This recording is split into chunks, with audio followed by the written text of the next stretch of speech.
One of the key players in Mexican baseball history is Hector Espino. You've met him. 24 years in the Mexican Baseball League, 453 career home runs, 6 MVPs. The Latino Baseball Hall of Fame brought him in 2010, and by that grown, I have to assume you faced him at some point, son? You know what? I was the one that went out of his way to get Fernando over here. And the one thing I asked was not to see Hector Espino at all tonight, okay? Yeah. And we should heed that wish. I mean, there's got to be something there. It was actually an important learning lesson in my life. As I told you, I was the Double-A pitcher of the year. I get to the big leagues. I throw a 5-inning shutout here against Houston. I go to Mexico. I'm dealing, right? I mean, I'm on top of the world. We go to Hermosillo to face Hector Espino. And our manager says, whatever you do, don't throw him a fastball in. Quick hand, really strong, whatever like that. I go, maybe you don't throw your fastball in here, but you obviously you don't know. I got this, right? Well, just watch, okay? I'm telling you what, the movie, the shot in the movie, The Natural, where the ball hits the light tower. Now, okay, all right, this was a Hermosillo light tower, right? This wasn't the one in the movie. But literally, it hit a bulb, and the bulb exploded, okay? There was like, what were there, Doug? Like 20 bulbs in a light center, maybe 10 back in the day. And it was kind of like, you know how you have a Christmas tree strand, and one bulb goes dead? Well, the whole light tower went out. I mean, everything didn't break, but one bulb being broke put it completely out. And I remember it's the only time in my whole career where a guy hit a home run off of me, and I screamed. I mean, I was like, whoa! I mean, I was like that. And I saw it hit the light tower, and I turned around, and I was looking for him, right? You got to stand there and watch that. He was already around second base, man. It was like, it's no big deal. I do it all the time.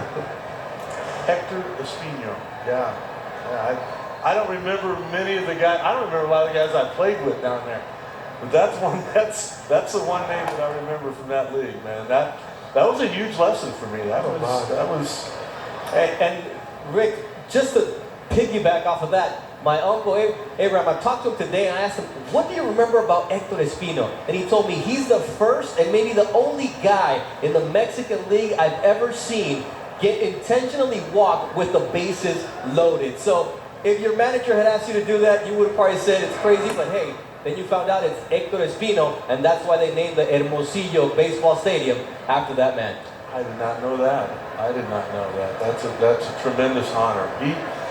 You know, I had a chance in spring training. I got to play in an exhibition game against Guadalajara. There's no doubt in my mind that man could have played in the big leagues. There's no doubt in my mind Espino could have played for a long time in the big leagues. And I think I heard where Espino tried to.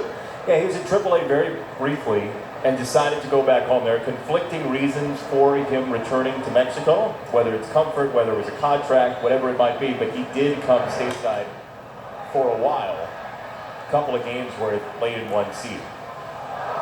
What I think of when I hear that, I remember going to Bellingham, Washington for my rookie year, and after 3 weeks I called my grandpa and saying, I'm coming home. I was homesick. I missed everything about home. I missed my grandma and my grandpa, my grandma's cooking. I missed, you know, I just wasn't used to being away. I can imagine what it was like for him. You know, he was an established star, and all of a sudden now you're in a different environment. That was long before Fernando got to the big league, so it was even more tougher than what Freddie went through. And you're talking about somebody who was already established, and then did you decide to stick it out? I mean, you didn't go home for any period of time, right? You stayed for Bellingham? In Bellingham? Oh, yeah. My grandpa told me I had to stay. He said, we don't quit. Inside to Peterson, ball 4. 2 out, 1 on for Grandal. Quickly into the studio, Chris Singleton. All right, guys, Chris Singleton, Jim Bowden here in the baseball